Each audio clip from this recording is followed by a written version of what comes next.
What is sickle cell disease? What are various causes, symptoms of this disease? Lecture is important for GS paper 3, for prelims and for mains. What is issue? Sickle cell disease remains a big challenge for global health, particularly in places like India, where its burden is significant among Indian tribal population. Global health के लिए sickle cell disease एक challenge बना हुआ है, particularly India जैसे country के लिए, जहां पर इंडियन ट्राइबल पॉपुलेशन के लिए सिकल सेल डिसीज एक बर्डन के तौर पर वर्क कर रहा है। What is sickle cell disorder? Sickle cell disorder is an inherited hemoglobin disorder that causes red blood cells to assume a sickle or crescent shape rather than their normal round shape. Sickle cell disease एक haemoglobin disorder है जो कि red blood cells के under crescent या sickle shape assume करने की वजह से होती है। रेड ब्लड सेल का जो नॉर्मल शेप होता है वो राउंड शेप होता है, लेकिन सिकल सेल डिसीज के अंडर नॉर्मल सेल का जो शेप हो जाता है वो सिकल या क्रिस्केंट शेप हो जाता है। Health problems, this RBC's abnormality causes rigidity in cell, impairing their ability to circulate effectively throughout the body. RBC यानी रेड ब्लड सेल के अंदर ये जो एबनॉर्मेलिटी आता है, क्रिस्केंट या सिकल शेप इसका जो चेंज हो जाता है, ये सेल के रिजिडिटी का कॉज बनता है, और इस सेल के रिजिडिटी की वजह से बॉडी के अंदर ब्लड सर्कुलेशन इफेक्ट होता है। Consequently, individuals often experience complications such as anemia, organ damage, recurrent and severe pain episodes, and a shortened lifespan. क्रिस्केंट या सिकल सेप की वजह से anaemia, organ damage, life span short हो सकता है। Vulnerable to tribals. The most vulnerable to the sickle cell disease are marginalized tribal population. Sickle cell disease की वजह से सबसे ज़्यादा अफेक्टेड पीपल है ट्राइबल पीपल हैं। Symptoms, chronic anaemia with leads to fatigue, weakness, paleness, painful episode called sudden and intense pain in the bones, chest, back, arms and legs are delayed growth and puberty. ये कुछ यहाँ पर symptoms हैं। Treatment process, blood transfusion, इसके क्या क्या treatment process हैं? Number one, blood transfusion, this can help relieve anaemia and reduce the risk of pain crises. Blood transfusion के थ्रू एनीमिया में रिलीफ मिल सकता है, पेन क्राइसिस के रिस्क को रिड्यूस किया जा सकता है। Gene therapy, sickle cell disease can also be treated by bone marrow और stem cell transplantation. Bone marrow और स्टेम सेल ट्रांसप्लांटेशन के थ्रू भी सिकल सेल डिसीज को ट्रीट किया जा सकता है, बट ये बहुत ज़्यादा कॉस्टली होता है। What is India's current status of sickle cell disease? Sickle cell disease से रिलेटेड इंडिया में क्या स्टेटस है? In terms of the number of sickle cell disease birth, India ranks third globally following Nigeria and the Democratic Republic of Congo. Sickle cell disease birth के number के respect में India globally third number पर आता है। First number पर Nigeria, second Democratic Republic of Congo, जहां पर सबसे ज़्यादा सिकल सेल डिसीज बर्थ होते हैं। An estimated 15,000 to 25,000 babies with sickle cell disease are born in India annually. India में annually 15,000 to 25,000 babies sickle cell disease के साथ बॉर्न होते हैं। Most of these births occur in tribal community, ज़्यादातर ये जो बर्थ होते हैं ये ट्राइबल कम्युनिटीज पीपल में होते हैं। Highlighting the geographical and socio economic disparities in the health care access and awareness. ये हाईलाइट कर रहा है कि हेल्थ केयर सेक्टर में geographical and socio economic disparities कितना ज़्यादा है। What are the challenges related to the treatment and accessibility of sickle cell disease? Sickle cell disease के ट्रीटमेंट से रिलेटेड एंड एक्सेसिबिलिटी से रिलेटेड क्या क्या चैलेंज है? Number one, lack of awareness, लोगों के अंदर अवेयरनेस नहीं है, अवेयरनेस को हमें इंक्रीज करना होगा।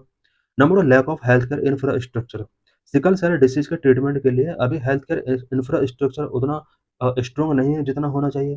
Number three, very high treatment cost, sickle cell disease का ट्रीटमेंट बहुत ही हाईली है। Number four, geographical and socio economic barriers, कुछ geographical and socio economic barriers हैं। ट्राइबल कम्युनिटी के पीपल की जो इकोनॉमी होती है वो बहुत ही वीक होती है, उस ज्योग्राफी में उतना हेल्थ केयर इंफ्रास्ट्रक्चर एक स्ट्रॉन्ग नहीं है। Number five, very limited to the medication, people का मेडिकेशन के लिए एक्सेस वेरी लिमिटेड है। Number six, lack of screening programme का भी लैक है इंडिया के अंदर। Number seven, stigma and discrimination, लोगों के अंदर इस प्रॉब्लम को लेकर स्टिग्मा होता है और ऐसे पीपल के साथ लोग डिस्क्रिमिनेशन करते हैं। What are the government initiatives regarding sickle cell disease? Sickle cell disease के रिगार्डिंग गवर्नमेंट के क्या-क्या इनिशिएटिव्स हैं? Number 1, national sickle cell anaemia elimination mission. India के अंदर national sickle cell anaemia elimination mission launch किया गया था। Aim, enhancing the care for all sickle cell disease patient. इस मिशन के अंडर सिकल सेल पेशेंट के लिए केयर को एनहांस करने के लिए प्रोविजन किया गया। Reducing the disease prevalence through screening and awareness campaign. Screening and awareness campaign के थ्रू डिसीज के प्रिवेलेंस को रिड्यूस करना इसका एम रहा है। Mission targeting complete elimination of sickle cell disease 2047। National sickle cell anaemia elimination mission का जो main target है वो ये है कि 2047 तक सिकल सेल डिसीज को ये कंप्लीटली एलिमिनेट करेगा। Number 2, National Health Mission 2013 encompass provision for disease prevention and management, specific focus on hereditary anomalies such as sickle cell anemia, facilitating early detection and ensuring timely treatment of sickle cell anemia. National Health Mission facilitated drugs like hydroxyurea to treat sickle cell disease in its essential medication list. National health mission के under essential medicine list के अंदर hydroxyurea जो कि sickle cell disease के treatment के लिए होती है इसको भी फैसिलिटेट किया गया है। Number 3, national guidelines for gene therapy product development and clinical trial 2019। National guidelines for gene therapy product development and clinical trial 2019 में ये लॉन्च किया गया था। Provide guidelines for the development and clinical trial of gene therapies for inherited gene disorder. Inherited gene disorder के लिए clinical trial of gene therapy यानी gene therapy के clinical trial के लिए एंड डेवलपमेंट के लिए कुछ गाइडलाइंस यहाँ पर रिलीज की गई। India has also approved a 5-year project to develop CRISPR technique for sickle cell anaemia treatment. Number 4, the national guidelines for stem cell research 2017। Stem cell research से related 2017 में national guidelines release की गई थी। It restrict the commercialisation of stem cell therapies to clinical trial. Clinical trial के लिए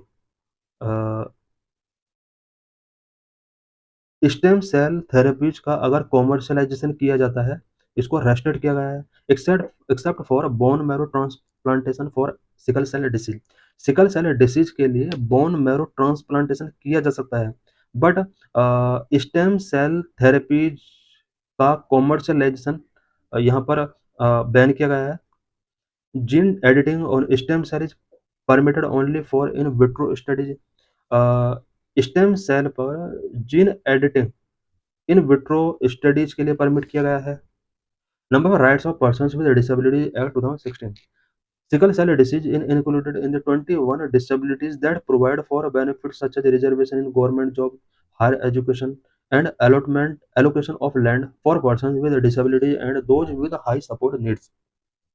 sickle cell disease को 21 disabilities में include किया गया है और इंक्लूड होने के बाद कुछ गवर्नमेंट जॉब में, हायर एजुकेशन में या फिर एलोकेशन ऑफ लैंड के रिस्पेक्ट में इस तरह के डिसीज के पर्सन के लिए रिजर्वेशन यहाँ पर फिक्स हो जाता है। गवर्नमेंट जॉब में 4% का रिजर्वेशन है, हायर एजुकेशन में 5% एंड एलोकेशन ऑफ लैंड के लिए 5% का रिजर्वेशन इन्हें गिवन किया जाता है।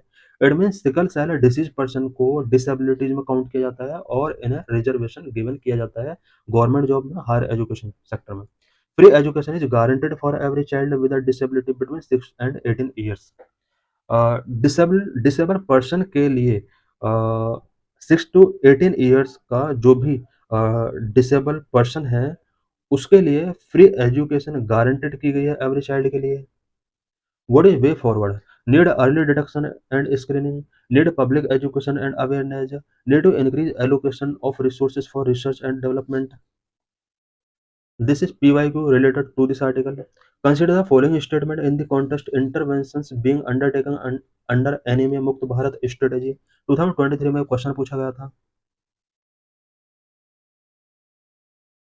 Statement number 1, it provide prophylactic calcium supplementation for preschool children, adolescents and pregnant women।